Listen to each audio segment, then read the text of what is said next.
long before you and your Holly, he's Luke? Right. How do I say it? Before you were... Intimate. Intimate. Right. The first day.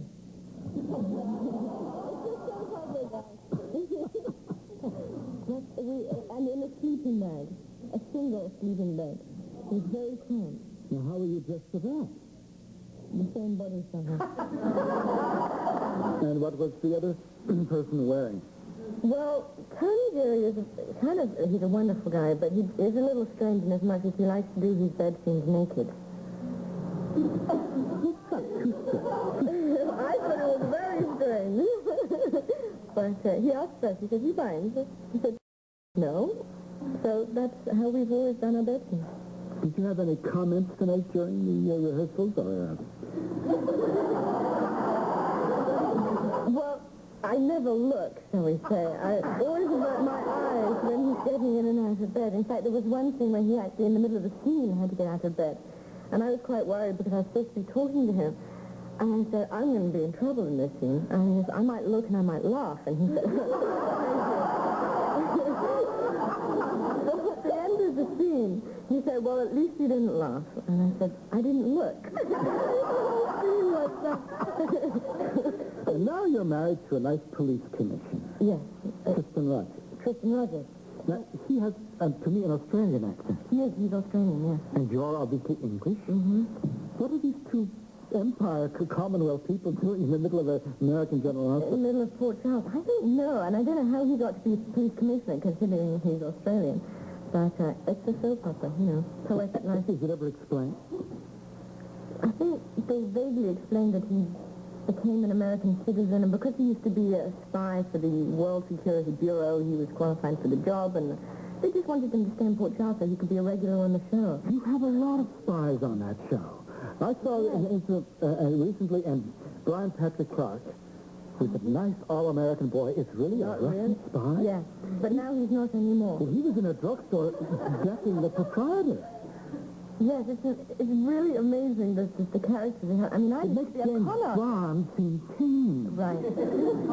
Can you tell us what's going to happen? No. You want the secrecy? Well, Are you a spy? No, I used to be a con artist, but now I'm married to the police commissioner. Oh, that's like the other. We had Jacqueline Zeman on. And she had been a bad girl, and now she's a good girl, and you're the same. Yes, one's character always changes. You either go from being good to bad or bad to good. Or bad to worse? No. No, if that happens, you're usually off the show by the end. But is it as much fun to play the nice wife of the police commissioner as it was playing a con artist?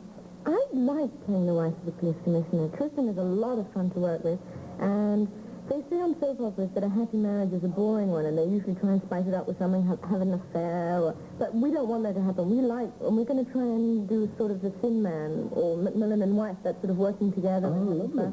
But we hope the direction that it's going to go in. We had Jed Allen on a while ago, and he's fighting desperately not to be married. Not in real life. His wife is, his silver wedding anniversary. But he says, once you get married on soap opera, that's it. Well, it's really interesting because both Tristan and I have become incredibly popular since we were married on the show. So I guess that disproves that theory. You're setting the example for the rest of the continent? That would be nice to think. Now, let's talk about you as Emma. Right. Obviously, you're born in England. Yes. It's so funny playing a character for such a long time. One gets to sometimes be that character more often than one is oneself. Yes, I was born in England. My parents are still in England, and my two brothers are. I have a sister who lives with me now.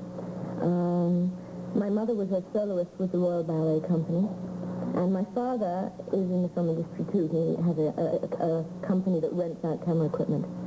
And did you decide at an early age you were going to either become in films or in the ballet? I was going to be a ballet dancer, yes. At what age? I think I decided when I was about 2. 2? Just shortly after you learned to walk, you were going to become a ballet dancer? Yes. My mother says my first performance was at 3. And I don't remember it too well, except getting lost in the audience afterwards and ruining everybody else's performance because I was yelling for my mother. You gave a ballet performance at 3? I don't think it was ballet. I think it was just sort of skipping and jumping.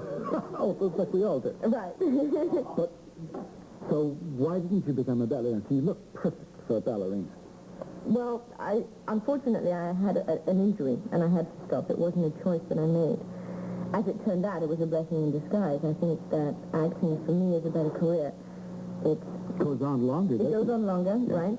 It's easier. Is it really? Oh, yes, dancing is probably the hardest career you can ever have. I used to do 6 hours dancing a day, plus all my normal academic work. How long does this go on from the age of 2? Until when? I stopped when I was 16. Oh, 14 years penal servitude. But you know what? It was useful. I mean, even I'm dancing... Oh, maybe I shouldn't say that. I'm giving away some of the storyline. I get to dance on the show a little bit. Be so careful. All right. Are you sad about Tony Gay? He's leaving General Hospital. Very sad. He told us on the show he would.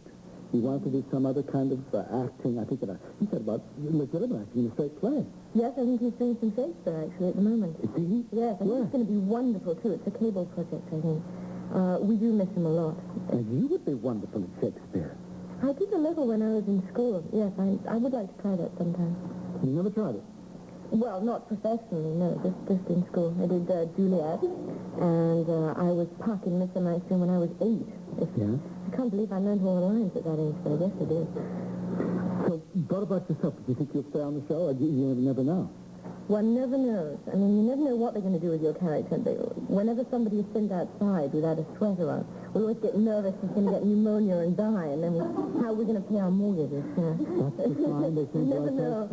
You never know what's going to happen Or a with your body character. stocking, frozen river at 5 o'clock in the morning. It's a pleasure to have you on the show, Emma. Thank you. Emma Sack. Don't go away. You'll be back with another attractive lady, Mary Murphy, right after this.